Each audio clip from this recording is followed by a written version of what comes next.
G'day everyone, welcome to another episode of Wine Back Wednesday. And the other week I was down the cellar and I found that 1999 Nepenthe Vineyards, the Fugue Cabernet Bordeaux blend. And while I was down there, I did see this bottle and I was scratching around the racks. It's a 1999 Petaluma Coonawarra Merlot. We've got just a sample label on there. So this, I had obviously friends working when I was in the Adelaide Hills working at Nepenthe. We had good mates over here at Petaluma, not far away, and you'd often pick up bits and pieces of new releases, etc. And there's obviously got a sample label on. I'm not sure if it had been released to the public when I got this bottle, but it came home and went straight to the cellar, and obviously has been there since. Obviously made by Petaluma Wines, which obviously Brian Crozer, the Aussie wine legend, started.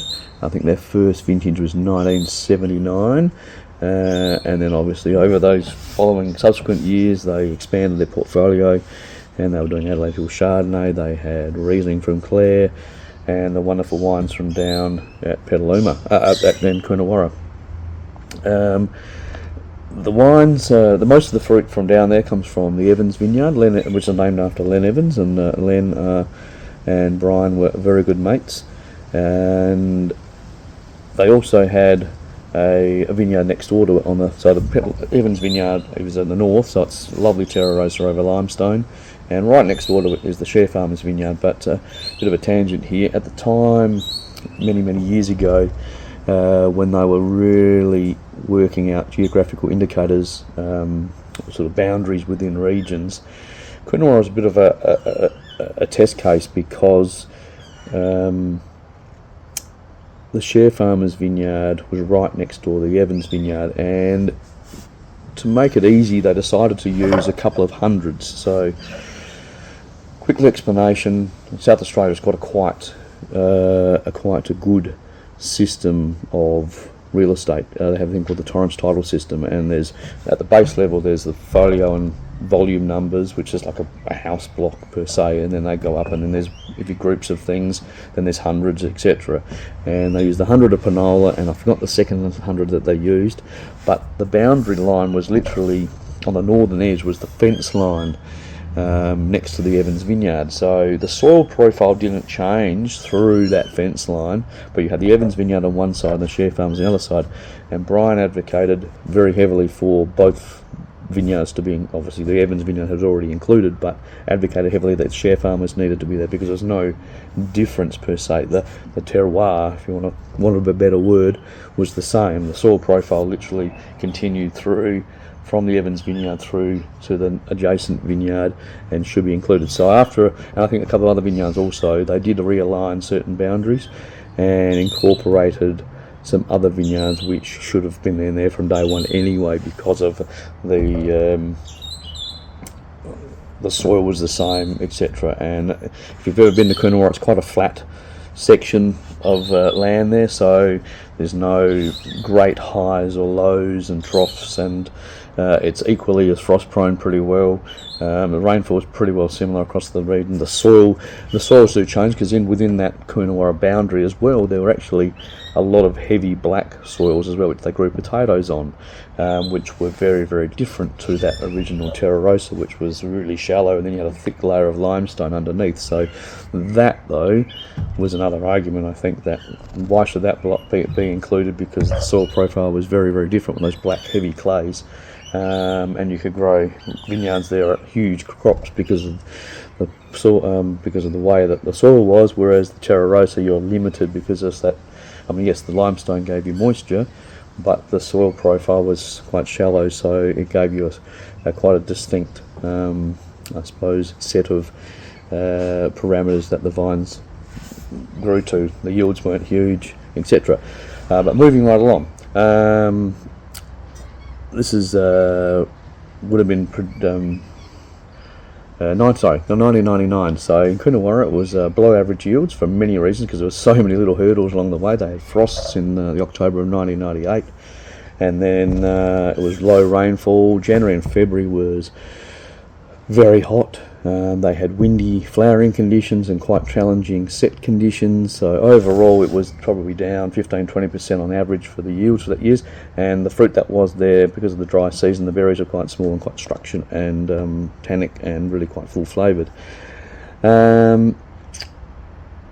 This is probably made up in Petaluma, up in the winery up in Piccadilly, probably in the static stainless steel fermenters, and in them they have the header boards.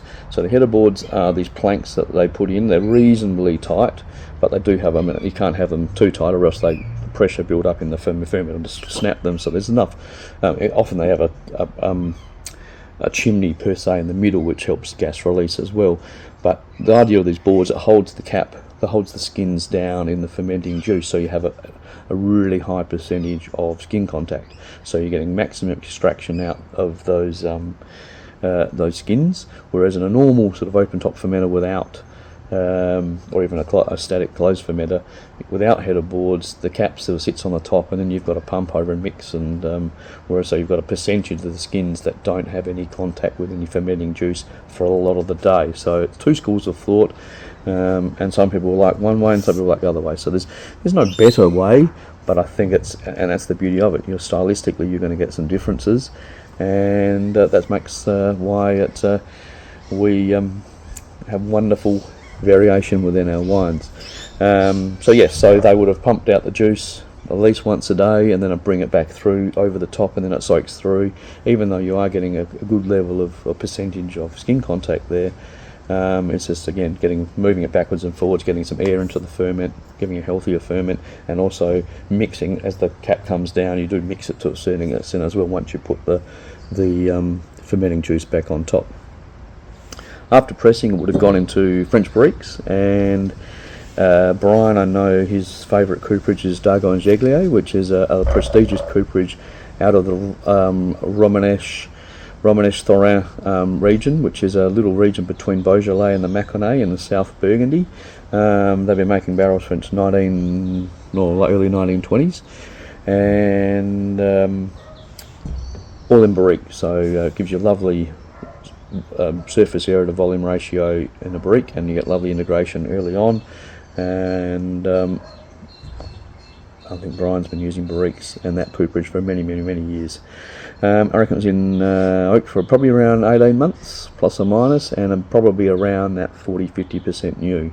This is just from memory. I couldn't find much information on this wine anywhere because it's so long ago. It's 27 years old, and I did actually open it earlier because I wasn't sure if I was going to get. I don't usually open wines, but if I'm going to have a problem with the cork, but you can see there was hardly any wine travel, and it looks in great condition, that cork. Literally, as I said, it came out of their winery. I got the bottle somehow from one of my mates over at Petaluma at the time, straight into the cellar, and it's been there ever since. So let's give it a crack. Lovely deep, sort of reddy black core with a mainly brick red, but there's some lovely red black fruit left. There's some nice of those pencil shaving notes you get from Merlot. It is reasonably ripe. I suspect it would have been sort of around 14% alcohol for just the conditions of the year, and the berries were small, so there's going to be a lot of concentration and lift and structure. There's definitely some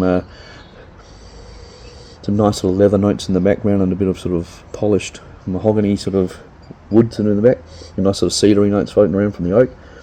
But there was definitely some secondary and tertiary characters there, but still plenty of primary notes. I'm looking through some of the notes I did see, and they reckon the wine was going to be at its peak sort of 4 or 5 years after release, and probably last sort of 8 to 10 years. So we're on 27 years, and it's holding its own still. So credit where credit's due. Wonderful vineyard, good winemaking, and good oak selection, etc. And they definitely. Did a wonderful job up at Petaluma. But yes, sort of even some blood and bone notes and sort of grilled meats, showing sort of that, again, a sort of a secondary tertiary note.